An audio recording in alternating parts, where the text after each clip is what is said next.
Hello and welcome to episode 190 of First Geek 411. This week, we're chatting the Game Awards and talking about our top three gaming classes. With me, as always, my best man with the purple hair, Chris Nicolay. Chris, how are you doing today? Well, mostly Olays, but I'm Yeah, good. you're always here in spirit. Always in spirit.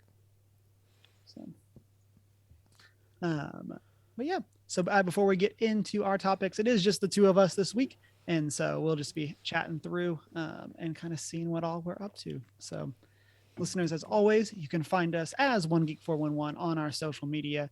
You can join our Discord server. Shoot us an email at 1stgeek411 at gmail.com. And you can even check out our website, onegeek411.com. Watch live on Twitch, 6:45 Mountain Time each Monday night. Be part of the post-show chats. And then you can find the videos on YouTube where you can like, comment, and subscribe. And speaking of subscribing, you can do that wherever it is that you listen to podcasts. Then check out our Redbubble store. Before we get into the Game Awards, Chris, what have you been up to this past week? Um, spend a lot of time in virtual queues, specifically for Final Fantasy 14. Um, it's a lot better in the mornings until like 1.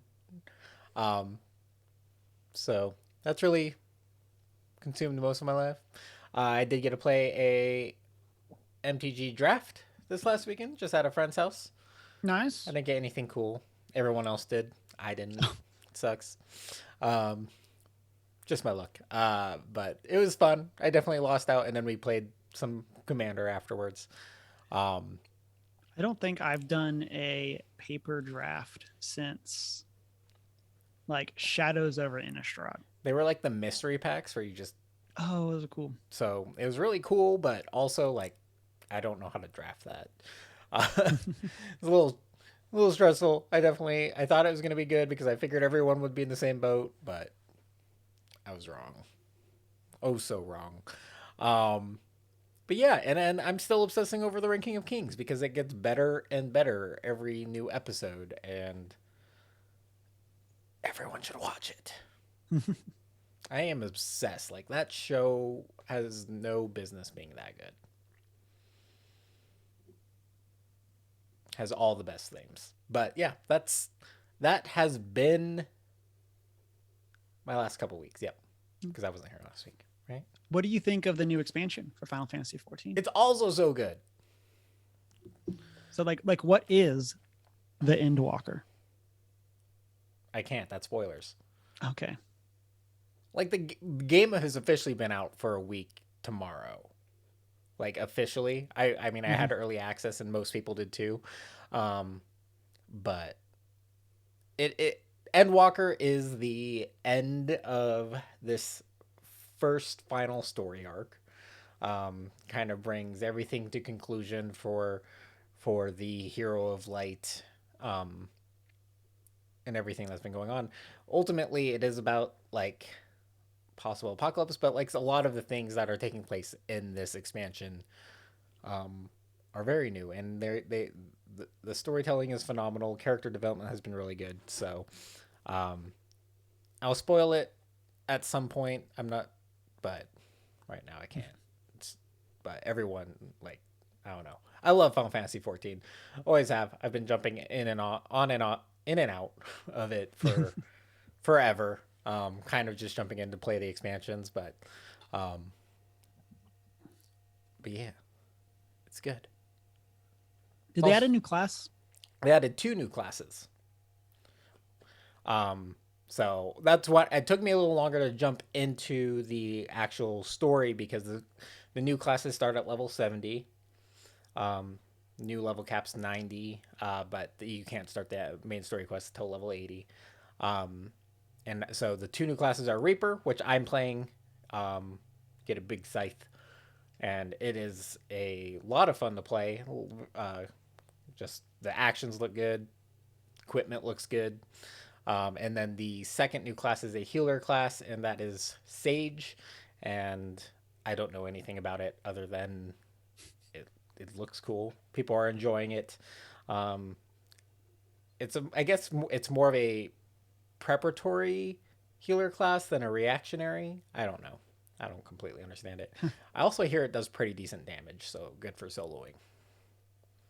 Give But them the boops. yep. But yeah, two new classes, whole new areas. Yeah. Nice. If anyone plays, let me know. Could always use So friends. for me, been playing more Deathloop. Literally forgot the name of the game. And so been enjoying that quite a bit. I streamed a little bit of it on Sunday after I beat The Last of Us Remastered. So shout out to that. Um, had some great people in chat, especially the past like 2 or 3 weeks. We've had a really good turnout for that. So that's been a lot of fun going back through The Last of Us, having like not played it since it initially launched in like, I don't know, 2011. Is that even, I don't know if that's actually released. Um, and so it's been a very long time since it actually like, oh, 2013. Okay.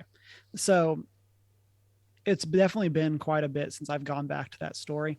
And so it's been really fun going back. The joke in chat has been that I forgot the middle third of the game. Um, because like fall just kind of kept going. And Like it hit in was the one middle, and of you're like, those. wait, what? Yeah. Um, and so it just kind of was like, oh, well, we're still here. And then I remembered some of like the major set pieces of the game. Um, but like there's like that middle third. I was just like, I have no clue what happened. And then pretty much the beginning and the end have been like, oh yeah, I kind of beat for beat remembered this. Except that there's a lot of characters that were way cooler than I remembered. The ending's slightly different than how I remembered it. Um, there's extra context to that conversation at the end that I'd forgotten about, and so but yeah, so like that's been really fun going back. Next week, we'll talk about this later, but I'm really excited to jump into the DLC for Left Behind, which is the story of how Ellie got bit. Um, and so I've never played that, and so I'm really excited to go in and get to experience something brand new for The Last of Us. And then the rest of it has been board games. And so Deanna and I have been playing more Gloomhaven Jaws of the Lion. We're now through scenario 3. Um, had to retcon something, but um, it worked out. It worked out. No one died. And so it was fine. Um, and then played some more parks, met up with some friends at a local brewery. And so we played that and hung out, and that was pretty cool. And then I played Viticulture for the first time, which is a game all about making wine. And Chris, I play a lot of board games. Like I have a good collection, all of those things. I've played a lot of worker placement games, which just like Viticulture, and done pretty well at them. But I have got to say, there are very few games I have not understood as much as Viticulture. Is that because you don't understand the winemaking process, or no? It's just like the management of and again, it's not that the game's confusing or anything like that. Like things are clearly labeled and stuff like that. So I don't want that to come across as like a knock against it for that. But like when you only have so many actions a turn, like it's one of those things where basically you're making wine, and so there's like one type of resource that you essentially pass through 5 steps. But some of those steps you can only do in one part, other steps you can only do in another part of the turn. And so I gotta say, like, I ended with 1 point out of like 20 something. Nice. And now, granted, I did like lose some points at the beginning to try to gain money, which was clearly a bad idea. But like, You it always was got to one spend of money at the those. beginning. Yeah, it was just one of those that like we got to the end and I was like, things happened. Like I had ideas. Like I felt like I was like just getting my engine rolling, and then the game was over. And it was just like, well, don't really know what to do. But looking forward to the next time I play where I'll have a better idea of what's going on. Maybe. So It's still gonna be maybe, like, yeah, I still have no idea. I think I'd rather make actual wine than try to play this again because I you know, cannot figure it not opposed. out. And so um, it might be fewer steps, but it was a lot of fun. We some friends had us over, and so we had dinner and then played viticulture, and it was it was very fun. But I just had no clue what I was doing. So yeah, no. But then, other than that, gearing up for this week because we have both the release of Spider-Man: No Way Home and The Witcher season 2. So all the Yes. hype for those. It's a good week. It's a crazy Yep. week. If people think I already talk about Spider-Man too much, just wait for next week. Um, but that's what I got for this past week. Listeners, as always, hit us up with what you have been up to. Drop them in chat or in the comments or over in the Discord during the week, and we can talk about stuff. But yeah, so let's go ahead and get into our discussion topic for this week. And we are talking all about the Game Awards, the announcements, the winners, all that kind of stuff. And Chris, do you want to start with winners or do you want to start with announcements? Let's start with winners. Okay. So we're taking the approach of bad news first, the great news later. I'm just kidding. But the Game Awards 2021 was this past Thursday. And I don't necessarily want to say it's like the most prestigious video game award. It's maybe the most like publicly known. Maybe like that's the best way to say it. Of Yeah. because like they do have a great voting panel and like the way things actually work. It's actually like pretty well thought out. But there can definitely be some weirdness, especially with kind of like the marketing aside from it of like and the what people have to do to get clicks because like the 2021 awards shouldn't happen during 2021. So like there's always like this weird thing where like last year it was Cyberpunk couldn't actually make it, which ended up being fine. But then like this year Halo Infinite, it's like the multiplayer came out in time but not the actual campaign. And so like there's always this like weirdness with what counts as a release and stuff like that. And then there can also be some weirdness with like the categories. So like last year Among Us won best multiplayer game, even though it was like a 3-year-old game, Yeah. which is like great for them. Like huge shout out to that studio. It's kind of the idea of like it was a great thing to play multiplayer for that year, but you can kind of get into some weirdness and stuff like that. And obviously if it was on there, enough outlets submitted it as their choice. So like that's great. But yeah, so we're going to kind of just talk through some of the awards. Chris, if there's any specific ones you want us to hit, as always, we can go through and chat about those. We're probably going to skip all the esports ones because I Yeah, know I that's don't something that's really know also I anything about always that. thought was like weird. It's like you know, go esports. Yeah, it's fine. It's good. Yeah. It's a thing. It's a cool thing. Yeah. I don't It, know what it says about the industry or like these awards though, but yeah, I agree. I always think that, especially when like you have like best director, and then you have some of like the best voice actors and stuff like that, but like you don't get like you don't really get like best level design or best like individual level designer. And I know like that stuff like that would be extremely hard to get into. Um, but it just seems really weird. It's kind of like if the Oscars did like best movie podcast or something like that, best entertainment podcast. yeah. Maybe they do. I don't watch the Oscars, but I don't think they do. Um, and so, And it's like, how do these get judged? Like, I mean, maybe like because like in general, esports has a metric yeah, that yeah, you can judge them off of. Yeah. And so, like, is there really voting happening here, or is like he's been the most successful? He's been doing Yeah. great, awesome, Or is it cool. a popularity? Like, I Yeah, mean, that's kind of any voting. You're always going to have those challenges of like, what's the popularity contest versus the actual air quote best, and that's like not unique to the game awards. That's anytime you yeah. get that challenge of It's like they like, I have mean, the best name recognition. Good for them, exactly. which means they just probably have the best marketing.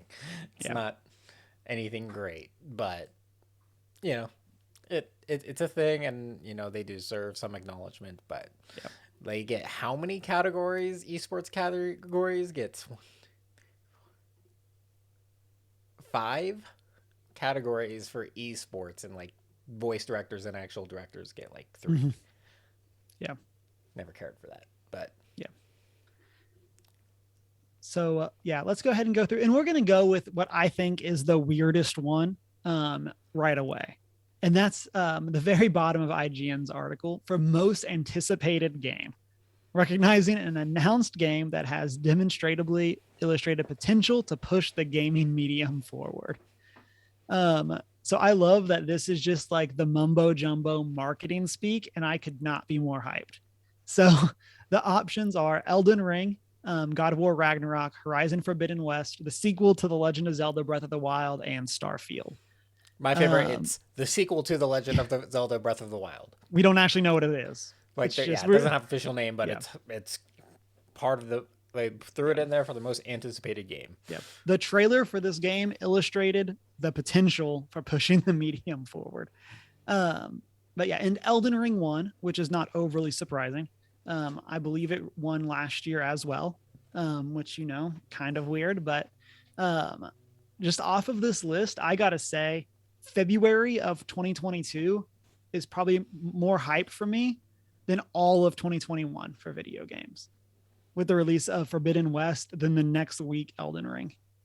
Um, and then like literally what else that year? Nothing else matters. Like every other game's gonna be amazing, but like that 1 month, I'm probably more hyped for than February has again. always been a great month for video Yeah, game releases, though. I feel like it's picked up more and more the past couple years. I feel like Sony has been pushing February releases. I think that's when Forbidden West or when um, Horizon Zero Dawn came out as well was in February, but Sony's been pushing that a lot. That February, March, April release window. So I think April was The Last of Us Part Two, and then May was Ghost of Tsushima. I think last year, um, and so they're kind of pushing that spring time period, which is great. Like, let's spread things out. Like, not everything needs to release like October through November of the year, and so let's get these exciting games out throughout the year. Of these, Chris, what game are you most anticipating? Horizon, yep. Forbidden West, definitely. Um, Probably followed by,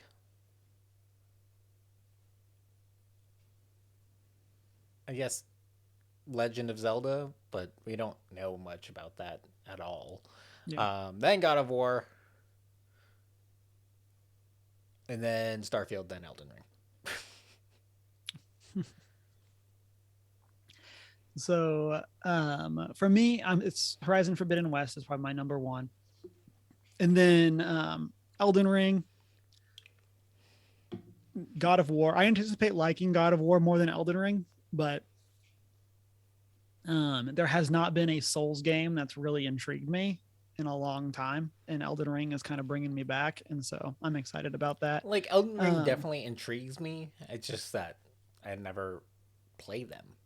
yeah, yeah. So I'm excited to see how people react to it and how well it's done, but it's not one I'll probably likely to pick up. um, yeah. So then Forbidden West, Elden Ring, Ragnarok. I guess the sequel to Legend of Zelda: Breath of the Wild. Um, I haven't played Breath of the Wild. It's one of those games that like I have a Switch I should pick up and I just haven't. And then Starfield's last, especially with it being Xbox exclusive. I'll hopefully be able to pick it up for PC. My PC should be able to handle it, but I probably won't be doing that at launch in November. It'll be a wait for it to hit a Steam sale or something like that. I'll pick it up there. But Avoided Ice says I need to play Breath of the Wild, my dude. It's on the list. It's one of those games I've just always meant to do, and it's one of those that like in hindsight, like why didn't I play it this year? Like there wasn't really anything else I was super hyped about, and I should have just gotten it and played it this year. Says the person who's never played a Final Fantasy game. But Avoided Ice. Looking at you. looking at you. Yeah, that's right. I saw your comment. But so yeah, so that's most anticipated. And then scrolling all the way back up to the top, we're gonna just get them out of the way. Game of the year went to It Takes Two, recognizing the game that delivered it the absolute best experience across all creative and technical fields. Have you played It Takes Two? No, but I have watched gameplay of it, and it looks good. Like I can see this rightfully being there. Yeah. I know I've like it's one of those games I've only heard good things about. I haven't played it. I've seen other people stream it. I don't know if he's still in chat, but Locksteady was playing it on his stream, and so I've definitely like seen some stuff. It looks very well designed. Like the levels look fun. The puzzles like seem to make good use of you having to have two players. And so like that's pretty cool. It's also a nice return to like couch co-op type stuff. That might be my biggest problem with the game. Yeah, you can't play by yourself. It's like I can't play by myself. I have no one to play with. But yeah, the other nominations were Deathloop, Metroid Dread, Psychonauts 2, Ratchet and Clank Rift Apart, Resident Evil Village. All great. Yeah. I Again, don't this know is nothing about Psychonauts, but yeah, this was a year that like I mean, I heard Ratchet and Clank was amazing. Haven't gotten there yet. Played Metroid Dread. Probably wouldn't put it as my game of the year. Like I really enjoyed it, but I had serious issues with the Emmys and that game design involved there. Deathloop, I'm really enjoying, but and it's kind of one of those years that it seems like there's not like a standout. But story about Metroid Dread is apparently my brother was playing it, and my little nephew points at Samus and is like, "That's Batman." That's Batman. He's 3, but we'll get him. When in doubt, we'll everyone's Batman. It's true. Everyone is Batman. I'm Batman. Because who doesn't want to do that voice? I'll bet you $20 I know who won. No, I'm just. Sorry, and in chat, Avoided Ice did ask if you can play It Takes Two online. I did a quick Google, and yes, you can. It is designed for split screen, but you can play online without using split screen. That makes it nice. As a slight edit to what I had said earlier. So which one are you gonna guess, Chris? Oh, I technically already knew, but it's like I'll bet you anything a Square game won Best Score in Music. Every time. So best score / music for outstanding music, inclusive of score, original song, and or licensed soundtrack. The nominations were Cyberpunk 2077, Deathloop, Nier Replicant. I'm not reading the full title. Marvel's Guardians of the Galaxy, and The Artful Escape. I think it would have been really funny here if Guardians won, because it still would have been a Square game winning. Yeah. But like it's so far outside of like the normal like Square Enix style that like it would have been really funny. I've heard really good things about both of those. I've never played Nier, any of them. I know you went to the panel at a PAX, didn't you? For one of the Nier games, or am I making that up? No, I didn't go to a Nier dedicated panel. I went to a Square panel that was focused on Final Fantasy 15, but the director for Nier Automata was there. Oh, okay. Yeah, and it was more of a general Square Enix panel than, but yeah, super cool though. Nier was cool. Nier is very awesome, and Final Fantasy 14 has like a Nier patch In Hmm. it, that has like near dedicated like bosses and stuff is really cool. But yeah, also yeah, Square just things they do well, music and graphic. Like I don't know, Hmm. so many things. So I want to get into um, one of the I think weirdest named categories, and it's kind of their number two of best game direction, like awarded for outstanding creative vision and innovation in direction and design. It was kind of similar to Bet Game of the Year, Deathloop, It Takes Two, Returnal, Psychonauts, and Ratchet and Clank Rift Apart. So the ad is Returnal there, and Deathloop one.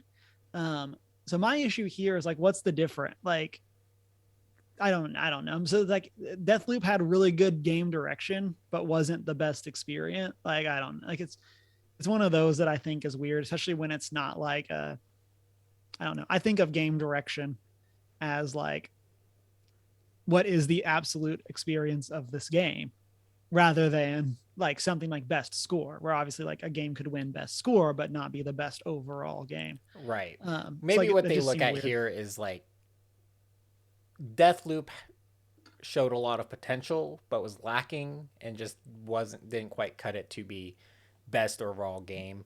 Um, Whereas like your best overall game is gonna have like okay, I love where this game like the idea of where this game was trying for and going for, and I think it executed every aspect of that.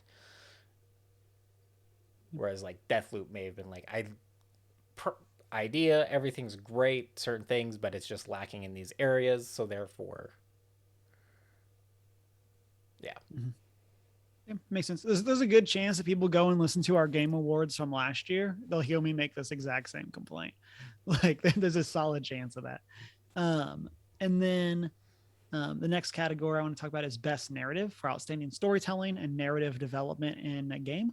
Deathloop, It Takes Two, Life is Strange, True Colors, Marvel's Guardians of the Galaxy, and Psychonauts 2, with Guardians of the Galaxy being the winner, which really makes me happy. Guardians is on my to play list. I know Caleb at the Mountain Nerds has really been talking it up about enjoying it. Um, Lim, the Bad Gamer Elite, has been playing it some on his stream, so I've seen some of his stuff there.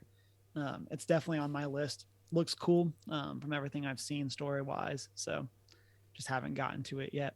But have you played any of these or interested in any? I definitely want. Haven't gone around to playing Life is Strange True Colors yet, and I really want to. Um, I've already talked about the Marvel Mm-hmm. video game verse, and they look great. I just not sure I want to play them. It's too much Marvel for me. I'll just stick to the screen, the big screen. You can't handle the Marvel. I can't handle that much Marvel. Mm-hmm. Like that, there's a lot of Marvel. There's so much Marvel. Makes me want to cry sometimes. We were talking about Life is Strange. I think last week in the stream, Avoided Ice says Life is Strange is hype. I hope it's as good as the first. And Life is Strange True Colors also won Games with Impact, which is for Mm-hmm. thought provoking game with a pro social meaning or message. So I always want to shout out that category. That's one of like the big ones that like video games are a medium of art, and so like we can tell impactful stories just as the same way that like not every game needs to be or not every movie is a block like summer blockbuster. Like you have some movies that are way more thinky, way more down to earth. Like you need the other side, and so I think that that's one of the great parts about this category and its inclusion, is that you can get those or acknowledge those games that maybe aren't the most like intense popular games just because of what people like, but had these really cool messages. And so then the nominations were Before Your Eyes, Boyfriend Dungeon, Chicory, Life is Strange, True Colors, and No Longer Home. Um, I think I've heard of most of those, which I think is I really want to play relatively good. Boyfriend Dungeon. Not gonna lie. Yeah, I've heard great things about Boyfriend Dungeon and Trick Chicory especially. Um, but and then the last one that I really want to talk about, and then Chris, if there's any you want to jump into, is best performance, which is awarded for the best individual for voice over acting, motion and or performance capture, and it went to Maggie Robertson for Resident Evil Village. And so big shout out to Maggie. Again, this is kind of one of those categories that the more we can do to acknowledge the people behind these characters, I think the better. Um, this was a year that, I mean, I kind of had no strong feelings on, unlike last year, where it really meant a lot to me. But again, I think it's one of those categories that is extremely important, um, same as it is for movies. And I think it's one of those things that's a big part of gaming becoming a more impactful medium, is being able to have and recognize the people behind the roles. So Um, Couple I want to touch on. So best indie and best indie debut both went to the same video game, being Kena Bridge of Spirits. I really want to play this game at some point as well. Developed by Ember Lab, so this is their debut mm-hmm. game, and it's jumping right in there and winning not only best debut indie but also best indie game. Yeah. Um, Looks phenomenal, must be phenomenal. Yeah, it So, looks very Pixar-esque in like the best ways. mm-hmm. Like from it's another one that I haven't played, but I think I saw Lim play it some, and so it looks very cool. Great design. Yeah. This year's game I've been playing one Final Fantasy 14 won both best community support, which might not always be the best indicator Yeah, because that's Square has amazing support for Final Fantasy 14. I'm assuming this one won because of how they've handled so many of the things that have happened this past year mm-hmm. with the influx of players this summer and then having to adapt and make sure. And it's always been a great game, like community wise in general. They've always very much encouraged the role playing scene, the um, making sure people are kind and nice to each other. Um, but like it's like, did they win this because in general they have good community support? I hope so, but they've just had too many opportunities to let that yeah. shine this year, I think. Yeah, I think it's almost like one of those things where your community support is just not being Activision Blizzard, um, and not like squandering that. And so, let alone, I mean, I say as somebody that like again, I don't play, and you're basically my window into Final Fantasy 14. Um, and so like while like I've really enjoyed your streams, it's I don't know a lot of it that happens besides that, I think what I and need to so do is after I finish up to, we'll just go through and we'll watch all the cutscenes it's for a yeah. I stream. actually had it in my watch later, like on YouTube for quite a while because it's like 5 hours or It's something like there's a that, lot, yeah. and It's so we'll break it up, but I'll do something like that at some point, just so like the story in Final Fantasy mhm, 14 is on, and it also won Best Ongoing, yeah, because well, I mean the hype behind Endwalker yeah, was crazy. yeah. Um, And again, it's one of those like a lot of games when if they were handed the opportunity that Final Fantasy 14 was handed this year, would have messed up, would have done something wrong. Like they like Final Fantasy 14, I think very much said heads down. We're not going to comment directly on any of this. We're going to just make the best game we can, yep. or continue having the best game we can.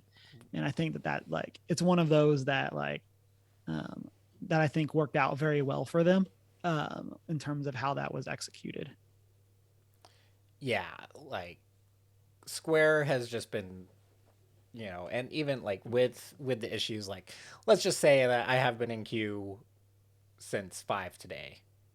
Yeah.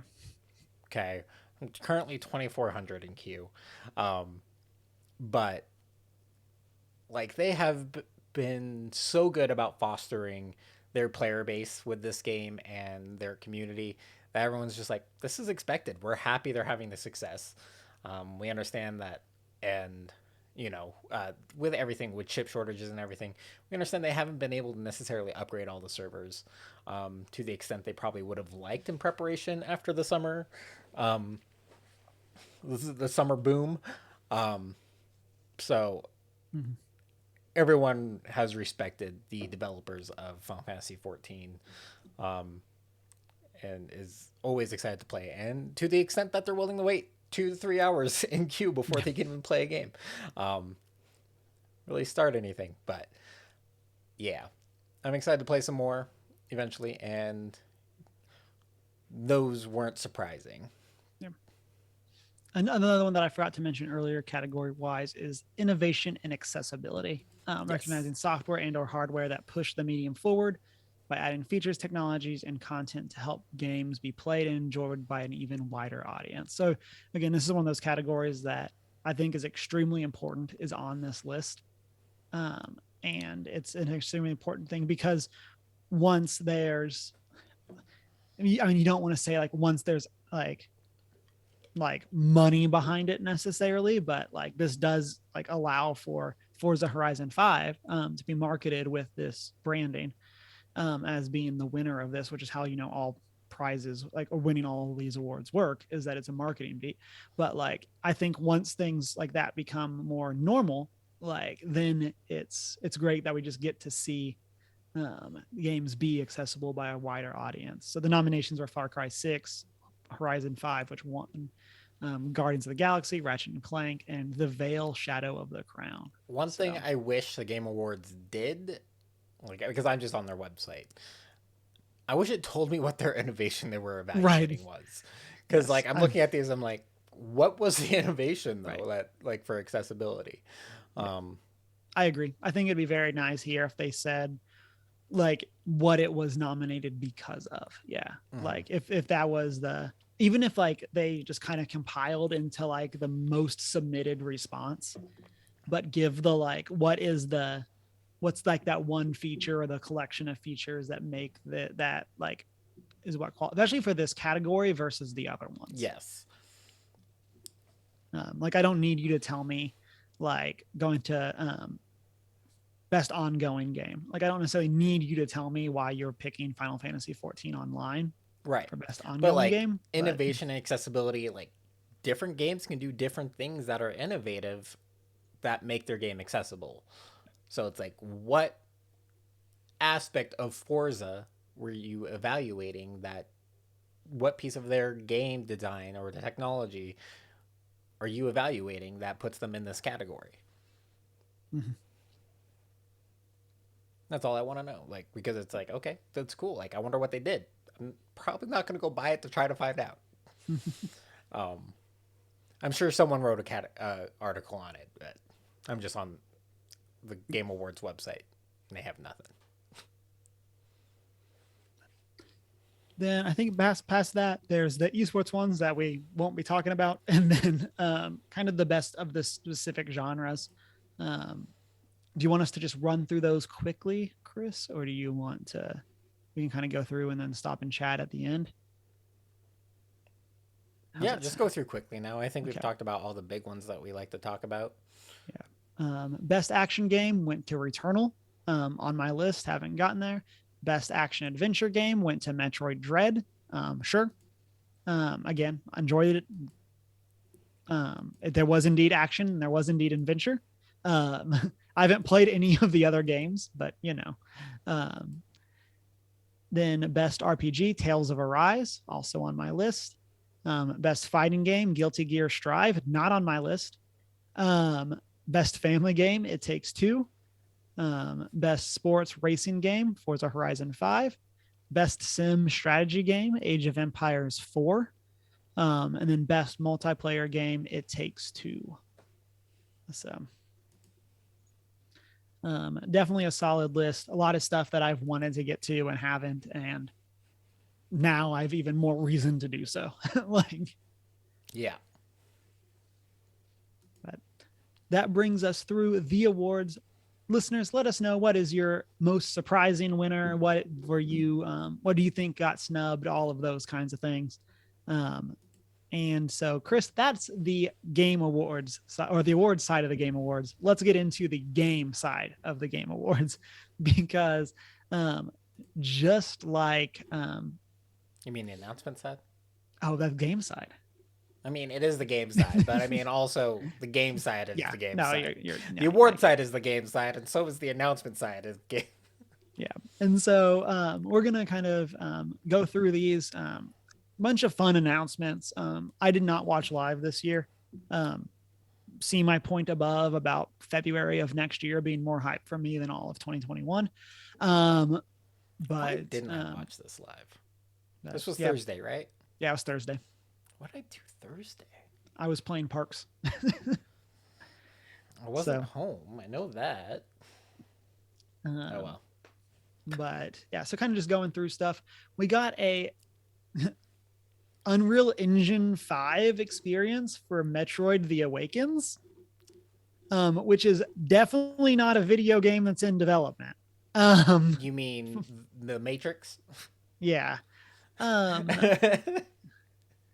and so I need to play it. It's apparently available for PlayStation 5 and Xbox One. So I want to, or Xbox Series X. So I want to pick it up, but it's one of those that like, I don't remember if it was last year's Game Awards, but like this is the second like Unreal Engine demo that is like, I feel like this is going to be a game. Like, like a Yeah. lot went into this, and that's a lot of work to then not like even like a game in the sense of being like 2 to 3 hours kind of thing, not necessarily meaning like a 15-20 hour experience, but like it's the second one that's kind of felt like y'all did a lot on this, like great job, props to you. But like they licensed this, they had Keanu Reeves and Carrie Ann Moss, like they had like major people there, and then to not have this be a game um seems a Well, little weird. one thing we should say is that Unreal Engine in general has been an ongoing graphics engine and system forever, often used in video games, but more recently has been making its way into Hollywood structures. And so these types of engines are great marketing for the within the industry for use. Unreal Engine 5 has a lot of new things happening with it, such as the AI lighting design, which lighting design in video games is one of the hardest things to do to make sure things like look dark but you're still able to see, or correct lighting, and their new lighting system is phenomenal. We should say that Unreal Engine 5 was used as part of the development of The Mandalorian. Mhm. Um, and so those types of technologies, not necessarily exclusive to video games now, Yeah. are definitely a big push for CG and systems in just production films, which I'm looking forward to. Yeah. But yeah, likelihood like the likelihood of a Matrix game should be high. In interviews, Keanu has said that it's like that was a major loss on Warner Bros. Part during the original Matrix era, that they didn't really push more games, or like they made one for like the PS2, I think. Yeah. And I think Um, there was an MMO. was it? I think there was. Again, I could be wrong there, but like I feel like there was. I don't think I'd make an Um, MMO. it's a little too like on the nose. Right? It's like okay, but so I mean, like it has its place here for sure, Yeah. because also with all of that new stuff, it does make like it's a great tool for indie and smaller studios to Mhm. make hyper graphic, like hyper realistic, or like good looking aesthetics for their games. It's a great engine. Mhm. Yeah, I really like. I'm glad that you pointed out. Like, I think that one of the big things that they'll be pushing is, and maybe that's why they were able to make this demo, is like how this is affecting movies. Like maybe this is just assets from the upcoming Matrix movie, Exactly. like that kind of thing. And so it was like obviously they had to put gameplay into it, but maybe it was like one of those things that was mostly there as part of like their previs or whatever. And so And now they were just able to kind of implement the skin on top of it, and they already had the cars, they already had all that stuff. So gun physics or all of that stuff for their CGI. So I don't know, but again, I think it's weird that this wouldn't be a real game at some point, even if it's not now. Like, it's one of those things that like it seems like it should be eventually. Next, and again, going through IGN's article on it. So this is their order, not necessarily mine, although I'm very hyped about this, is Star Wars Eclipse, which is a new action adventure game from Quantic Dream, set during the High Republic. Quantic Dream are the studio behind Heavy Rain and Detroit Become Human. And Star Wars Eclipse, kind of similar to those, is this call is going to be a multiple character branching narrative game. So um, that means something. And so we got some cool characters. Looks great. Like, it looks way more polished, even than Detroit Become Human, which does look very good still.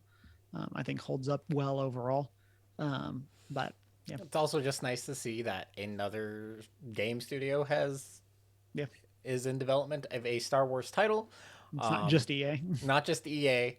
Um, and I'm very pro this. I really like this approach, or I hope they really do use that the visions or kind of Mandalorian esque approach of just you know give a piece of it to a studio and see what they do with it, and do it to another studio. Just give a little piece to a lot of studios and let them do their thing.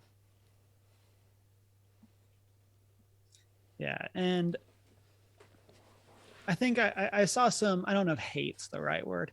I saw some people being like, "This isn't like the Star Wars game I want," because the Quantic Dream isn't the studio that they would want to do that style. But I think that's what makes me happy. Like, we've had, Mm-hmm. like, come at me. We've had enough like games where it's a like third person action Star Wars game. Like let's branch out. Like, this makes me excited. um it's kind of the inverse I had of my complaint about Star Wars Visions, where Star Wars Visions is just all Jedis, and it's like there's a lot more in that universe. This is kind of the other side of like it, like while we will see Jedi, there's a plenty in the trailers. Like, this just seems like we're gonna get to see a cool mix of different characters, different styles, like, and kind of get to see more of those worlds.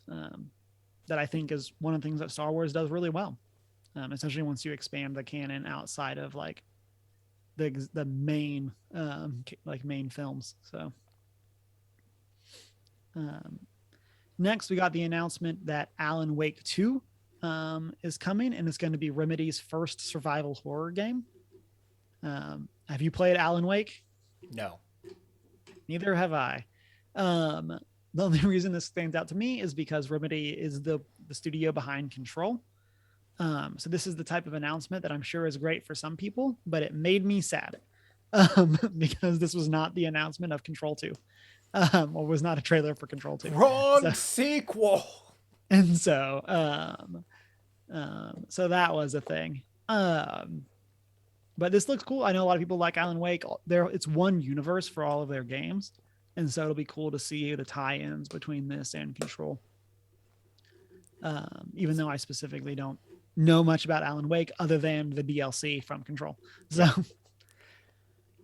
Kind of timely for our one of our book clubs this year. We did get a Dune game, a real RTS or time strategy spin-off called Spice Wars, coming to PC next year. I'm kind of intrigued. It looks kind of like decent. We haven't seen like a new, well, granted, I mean, RTSs are all kind of same basic structure, but I'm intrigued on what they're going to do with this, specifically revolving around Dune. I mean, there's only one answer to what side you take, I think, but yeah, assuming lore, but I mean, the ones that ride the worms are obviously who you want to be with. yeah. So Shiro Studios, or Shiro's game, who's behind that, did Northgard, which I thought was a really cool Norse mythology inspired game. Mm-hmm. And other than that, I don't specifically recognize anything else that they've done, which isn't a knock or anything like that. But That being said, like I also don't keep up with these style of games, so Yeah, I mean, like the most recent, like the RTS that was in the Game Awards, I think Age of Empires 6 mhm. is that what number we're on? 4, 4? Yeah. You're right. one of those. It's I One, mean it's the but same letters. I've seen that live Like on a screen too. It's not ground like I'm surprised like it felt like an old game almost. I'm not sure what the advancement is in the Age of Empires universe that game had brought to the franchise, and that was unfortunate. So I'm hoping that at least Dune, like with such a big name, maybe they got some extra money, and it kind of repicks a mhm. spot within the RTS community that can kind of bring back some life because I Mm. mean, I'm sure the most competitive RTS game out there still is StarCraft 2. Yep. But maybe this will push Blizzard to develop StarCraft 3. Finally, maybe. Probably not, but Yeah. So Chris, did you ever play the Middle Earth Shadow of Mordor games? yes, you know I did. What if I told you you could get a Wonder Woman game from the same developers? I saw this and I'm like, wait, what are you going to do with this Nemesis system in this Yeah. game? Like, because they did specifically mention that um, in this announcement. I'm like, what's the Nemesis system going to Yeah. do? How many villains do we have? Yeah. I'm like, this is one because we only got a cinematic trailer, so we didn't really see gameplay. But just admittedly, like my view into Wonder Woman is basically the Justice League animated series and the DCEU Wonder Woman. But Wonder Woman just doesn't remotely seem like the character that you would pick for that style.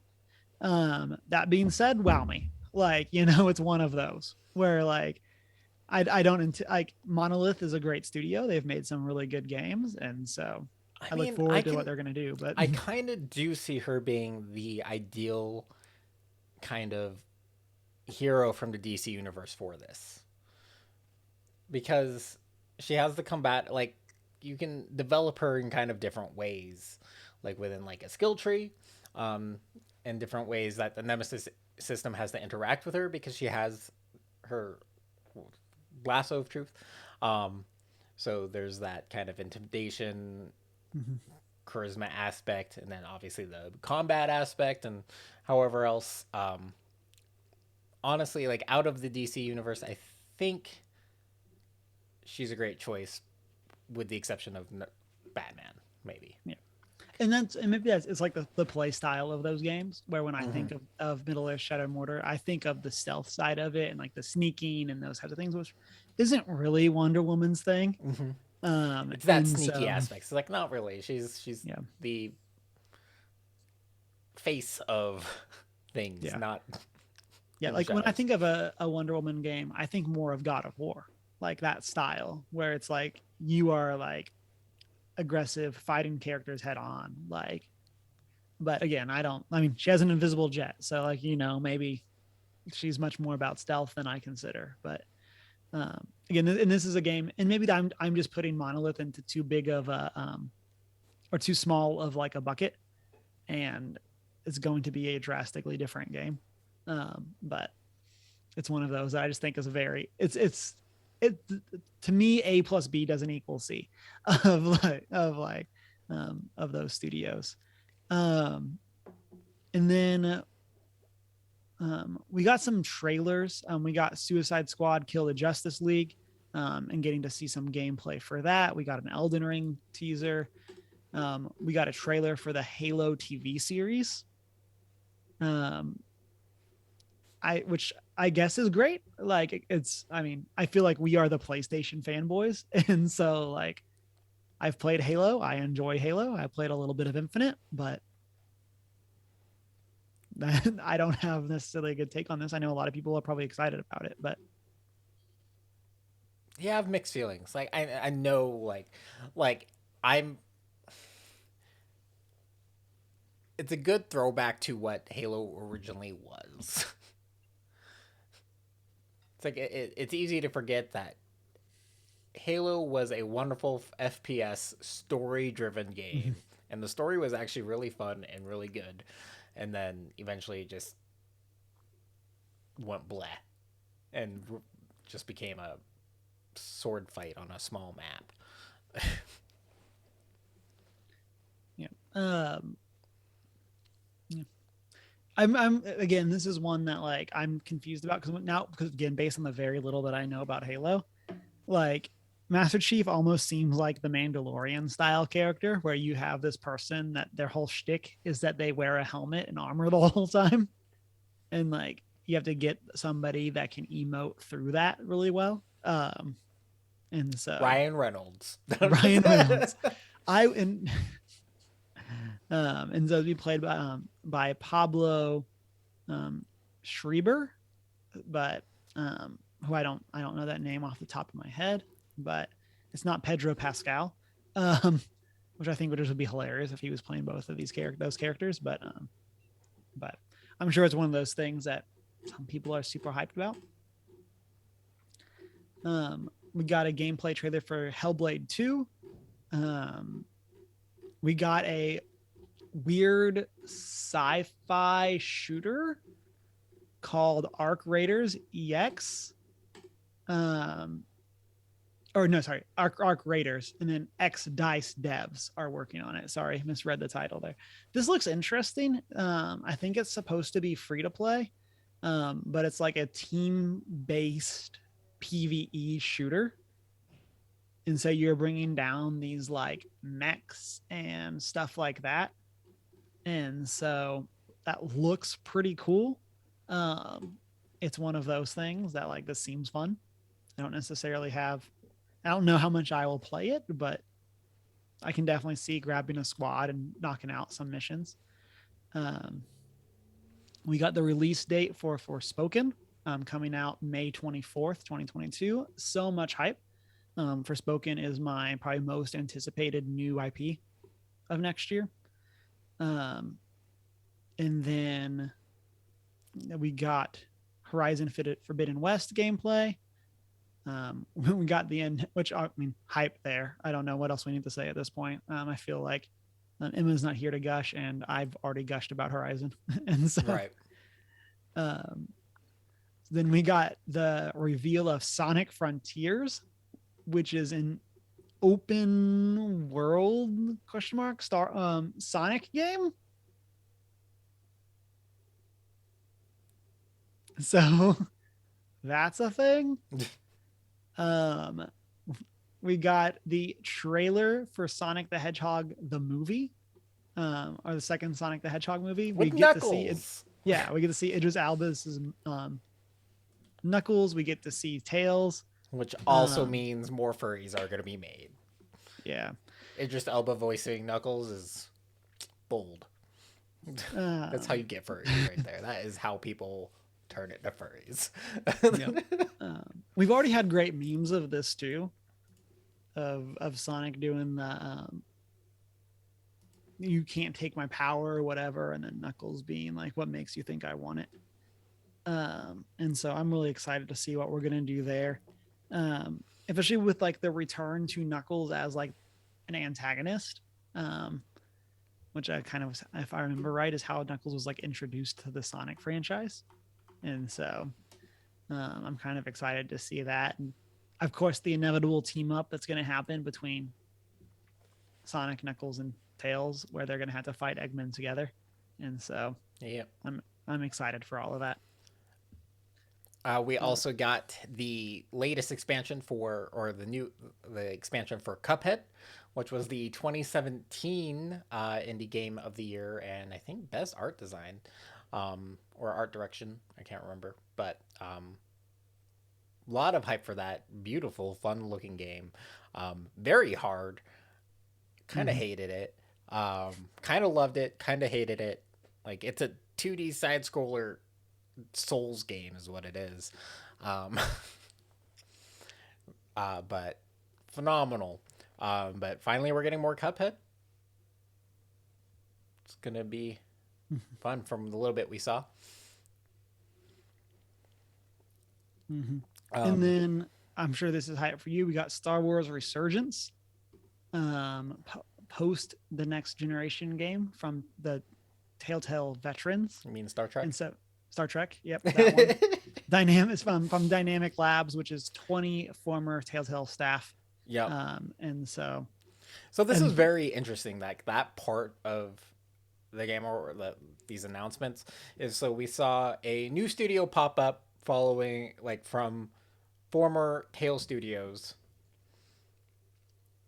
employees and their new studio doing a Tale style game. But we also got news from like the revival of the Tale studio, I was just about to and bring it's this up. such a weird like wait what, like if you're following those pieces you're like wait okay, so Tale style game, Star Trek game, not by Tale Studio, and then we get this news From Telltale Games, The yep, Expanse.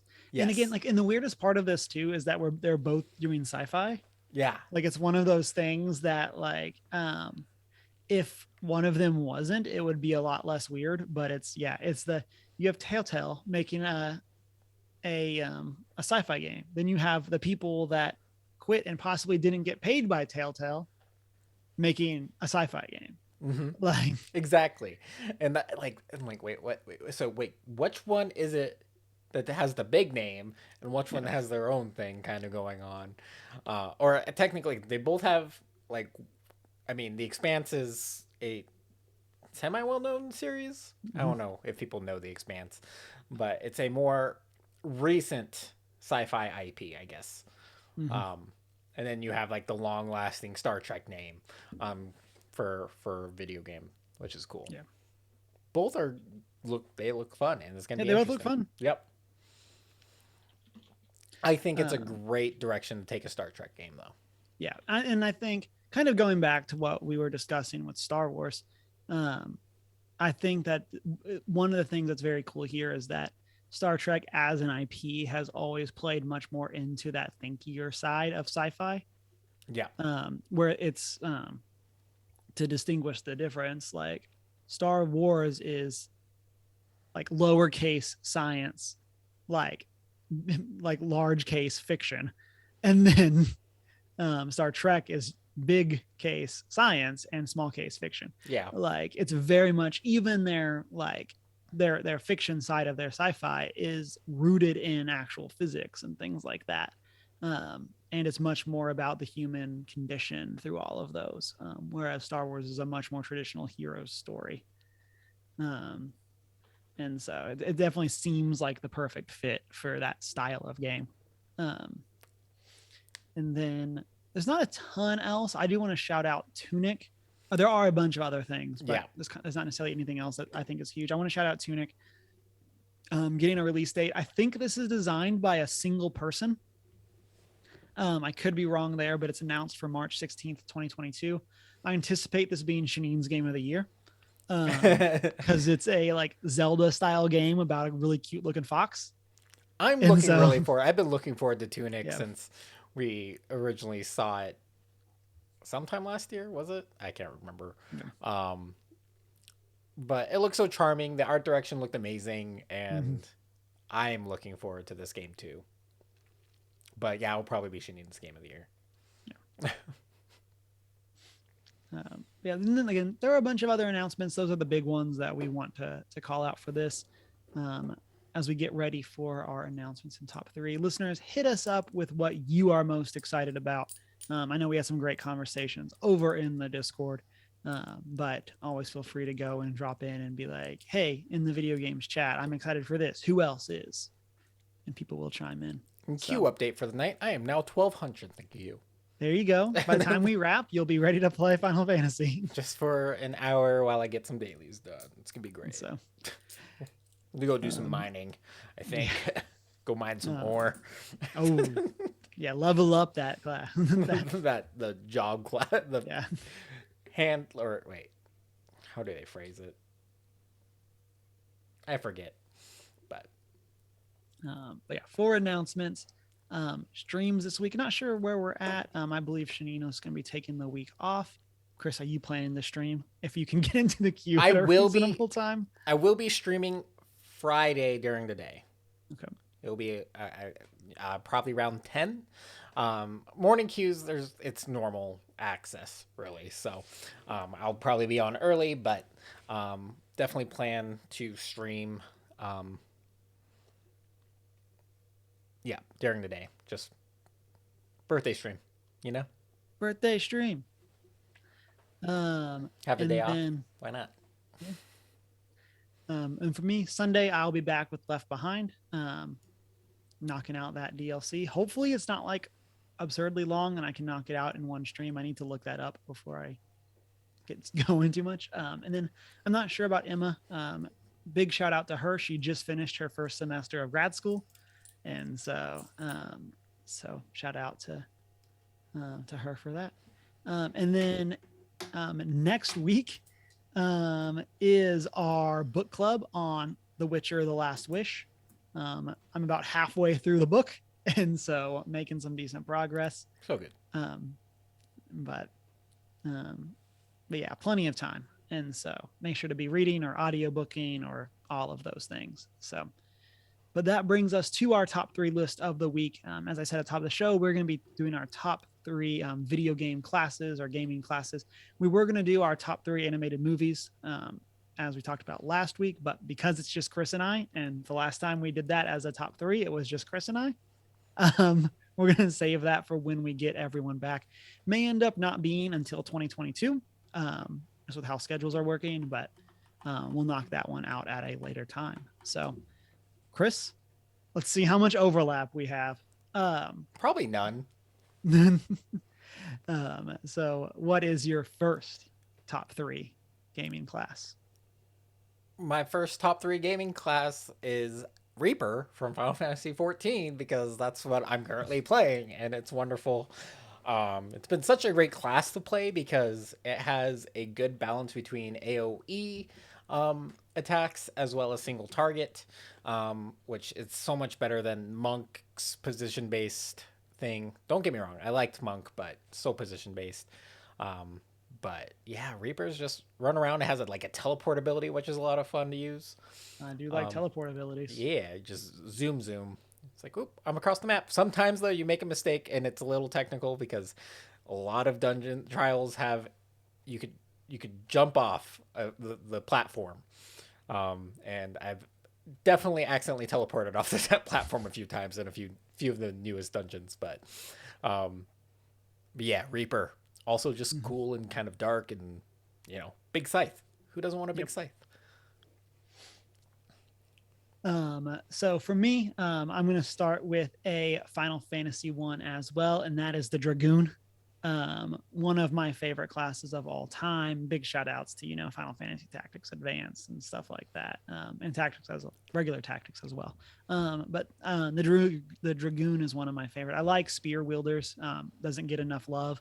It's one of those. I was actually watching a video today about why you don't see spear like fighting in like movies and stuff like that very often. And it's like space considerations. And so it's one of those that the people have to be so far apart. Um, and so, but yeah, I love a good spear class. I love the dragon themes and aesthetics of this class. The Final Fantasy 14 Dragoon is probably one of my favorite pieces of armor. They, Um, I feel like in Final Fantasy 14, Dragoon gets some of the best pieces of armor, and even thematically, the story wise. So you'll notice like your first major Dragoon set has like major spikes, and like the thematics of that is if you ever if you get eaten as a Dragoon, at least you're doing some damage from the inside, and then like obviously as that, this is kind of a spoiler, as the rift between the humanoids and dragons gets better, the dragoon armor loses spikes because they're not getting eaten, and but it's still some of the best looking armor throughout the game. Even like the newest level 90 might be one of my favorite sets, for dragoon, which is the third class. I will get to 90 so I can get that armor. But I'm looking at the armor right now. While you, Chris, do your number two. my number two, once again, Final Fantasy. I am a big fan of the recurring class in Final Fantasy games, the Onion Knight. Mostly because it's something you can unlock early on, but it's bad. The Onion Knight is one of those classes that it's designed for full customization at the end. In terms of Final Fantasy Tactics, War of the Lions, when they introduced the Onion Knight class, it's just kind of a bare class, but the stats and everything for the class improve as you master all the other jobs, and then you just have a fully customizable job, which is a lot of fun. And they also like just in general their concept art is always Mhm. hilarious and entertaining, and I love Um, them. yeah. For me, I'm gonna reference a class that I've literally never played. But it was on my short list for our D&D campaign. Um, if our party would have shaken out a little bit differently, I might have done it. And that's the arcane trickster style character. And so this is that mix of magic and stealth. And it's like, well, I've never played the D&D side of it. This is the type of class that, like, honestly, Deathloop is like, of course you're using guns in that game, but like you have this like sneaky position based, like teleporting around, becoming invisible. Like there's a lot of this in the like in the video game sphere, um where you get to that style of like supernatural stealth kind of character. And so I really enjoy that take, that mix um, of magic and stealth. And it's kind of like my preferred way to play games like Skyrim as well. Is this like arcane trickster um, style character rather than like board and sword kind of stuff. Mm-hmm. Um, but it's a good way to mix it up and have a bunch of really fun options. So notice Eldritch Knight is not on my list. Not on mine either. I wasn't gonna pick a D&D class just because D&D classes are so closely tied to their subclass, Mhm. and then also you have so many other options in terms of homebrew and how you build them, and so Yep. many fun things. Um, so and also Final Fantasy is just on my mind. Um, so my What? third, No. what? It's always on my mind. Um, in this one, just because a panda boy jumped in mentioning wizard and cleric, he likes being able to fight and cast magic. Um, we're just gonna go for the red mage. Red mage is a class in Final Fantasy that that bridges that gap of a melee fighter character, sword wielder, with a magical caster. It kind of a sword wielding black mage essentially. Good balance, typically a rapier, a finesse weapon, in and out, and the it is a very technical class in Final Fantasy 14 and one I haven't played. Because of that, I do not have the brain power to run that class yet. Well, I probably do. I just don't want to learn it. Um, and then an honorable mention to the blue mage from Final Fantasy games, which is the mage class that learns the abilities of its enemies, of monsters it fights from the wild, and which is really cool. Also, really strong in Final Fantasy 14 in terms of world, like just world travel. They have some crazy ability. They can learn some crazy abilities that just allow them to like nuke an entire mob. Not the best for dungeons, but also some really cool achievements related to the blue mages in Final Fantasy 14. But red mage is probably where it's at. So my last one is going to be a Square Enix reference. It's kind of the same thing of what I just said with the Arcane Trickster. It's the other side of that, and that's the Magus. So this is whereas the Arcane Trickster is magic and stealth, the Magus is the other end of magic and like DPS and being in front of the enemy. And I specifically don't like the Eldritch Knight because I don't think it actually plays this part, and I had my own expectations for what that class was going to be, and then it wasn't. But my video game example, and again, things don't. I said video games earlier; these didn't have to be video games. That's kind of just how it shook out. But my like as a video game example of this is Sora from Kingdom Hearts. like this Sora is 100% this play style of like the in your face magic wielder, all these swords, like all that kind of sorry keys, all that kind of stuff. It's not a And chainsaw. it's not a chainsaw. Disney, calm down.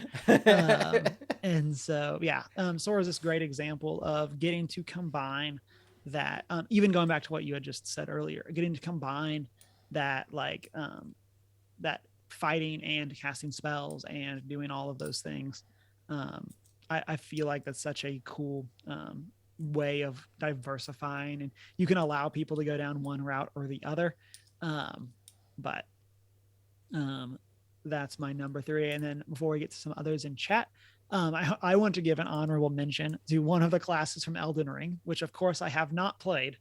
But Chris, I want to have. Do you know the name of the classes from Elden Ring? Have you seen um, this?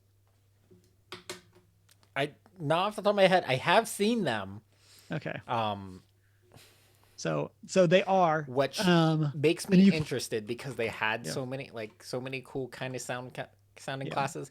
It's just that it is still a Souls game to me. yeah. It's like, And so I want to read, these are the five that were in the demo that was released. Don't know if they're actually gonna be the five that make it to the final game, but the names for these clearly indicate which is the best. So you have the warrior, okay, enchanted knight, sure, prophet, weird wheel thing around their neck, champion, and then the bloody wolf. yep, that's right. The Yeah, bloody wolf is the best class name ever. it's like, yeah, okay. Um, Everything else is so basic. Like, who wants to be a yeah, warrior? Okay, that's just like the, the basic. the next like most unique one is like the enchanted knight. Like that's Yeah, very it has a paladin-y. modifier to Yeah, knight, so you know it's got to be yeah, decent. Um, but bloody wolf, it's so cool. kind of This like is what I this yeah, has got to be like a berserker class, right? Like yeah. a kind If of these are the actual like class names, yeah, like so this is kind of the like high dexterity, it has a pretty good health. Or I assume vigor is health. Oh no, endurance is health. Um, and Are you sure so endurance is gonna be health? I'm pretty sure Panda Boy, chime in if I'm wrong about that in Souls game. Like I feel like But endurance is gonna be like your stamina bar. hmm, yeah, maybe it is. Maybe it is vigor then. So I don't know. vigor definitely sounds like the health, but Yeah. because what else would vigor Um, be? you know, maybe you're right. And so, if that is the case, then that means the Bloody Wolf is the tankiest starting class. Um, which is kind of it's the highest dexterity, highest health. It's not like a spell casting class, which I mean, I Just guess I'm gonna low have to get intelligence 7. yeah. But okay, and Panda Boy says Dark Souls 1 endurance was stamina and equipment load. Avoided Ice says vigor is usually life related. And then Panda Boy says Dark Souls 2 vigor was HP. Okay, so we all got there together. Yeah. Thank you, everyone. Um, and so thank you for correcting me. And so, but yeah, so like I think that that's going to be something interesting to see. Like, what is that actually going to play out as? And again, I hope that these are not all the actual names of the classes in the game. This is just what they went with for the demo. Because if these are, I think there's going to be a lot of bloody wolves. Because like, every streamer that I watched play this, everyone picked that because the name is so cool. So Right? I I mean, think I would they might as well just give you that class and not have another class. just make it a single And class so game. It's like yeah, whatever. Um, well, like really, all you need are the two cool ones that we've mentioned. You need Enchanted Knight, which is kind of like that's going to be your caster focused dude, mm-hmm. and Bloody Wolf. You get Enchanted Knight and Bloody Wolf. That's all you need. You pick That's all between the you two. um, and so I wanted to give a shout out in chat. You already hit on Panda Boys. Avoided Ice says in Destiny, your husband's favorite class is the Hunter, which I think is their like it's not like necessarily the rogue, but it's like the most like gun focused of the classes. I think compared to Titan and Warlock. Titan was like the heavier hitter, and then the Warlock is the spell casting one. And then Avoided Eye says, in D&D, I'm partial to Warlocks and Paladins. I also like Warlocks and Paladins. And so, Oh um, my. No. yeah. Um, Especially, I Borderlands, do I'm want to a give a big shout out to Travis's Warlock. I really like the direction that he's taken. right. Um, is that's the type of character that like I don't know if um I would be friends with this character, But you're stuck like, together but because of I'm it. really glad that they're there. And I really like his commitment to the character. And so, Yeah. Um, in other games, like I just my brain was in Final Fantasy mode. But now that you've brought up like Destiny and those, Borderlands, mhm. huge Siren class Yeah, fan, Siren's a great class, um, and which Zero's again is assassin. kind of like Megacy. Yeah, Like you have your like DPS spellcaster. it's like get me in there. I want to burn and Yeah, can someone's face kind of yeah. class. It's like a teleport in. I'm gonna burn your face off with my hand and call it good. Those are yeah, I agree. Like the Magus is like a good thing. It's like Yeah. just It's kind of full like that frontal overarching magic. thing of like, what is game mechanic? Cool, add magic. And like you either get the Magus or you get the arcane tricks. They're just depending on which kind of game it is. Like, um, it's kind of that like it's so easy to just plug every video game character into one of those two classes.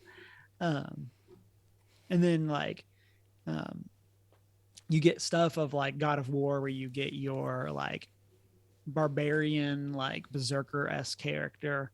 um like those are very fun as well. um it starts to get a little bit harder once you get into like like your third person shooters, um but I'm really excited. I don't know what they're gonna bless you, I don't know what they're going to call it, but I'm really excited for the spell casting that we've seen in Forspoken. I'm really excited to see how that's going to actually play, just based on the demo and like switching between spells and skill tree and stuff like that. um, that gets into like another one of my like ones I really enjoy, which is the like elemental mage of like just give me cool elemental abilities with fun effects. Like here we go, we're ready to rock and roll. So Oh yeah, yeah. Like definitely has to be a magic user for a class I enjoy. I don't know why, of some sort, for the most part. mhm. Even if it's just teleporting across the map. Yeah, got things to do. Get there. Listeners, hit us up in the comment section or over on Discord with your favorite classes, as well as your thoughts on the Game Awards and what you have been up to. We'll catch you in the streams during the week, and we'll be back next week chatting about all the fun, geeky things. And so maybe doing our top 3 animated movies. We'll see how what everybody's at. But listeners, if you want to find us, you can do that as One Geek for One on our social media. You can join our Discord server, shoot us an email. You can also watch live, be part of the post-show chat that we're about to have. Off an awesome question from Avoided Ice or comment from Avoided Ice, and then we are going to find. You can then find the videos over on our YouTube, and you can also check out wherever it is that you find podcasts. And then if you want to connect with us, you can also do that at our personal social media, minus Humar Whittle. I'm not so foreign. And it's been a great week. Wash them hands.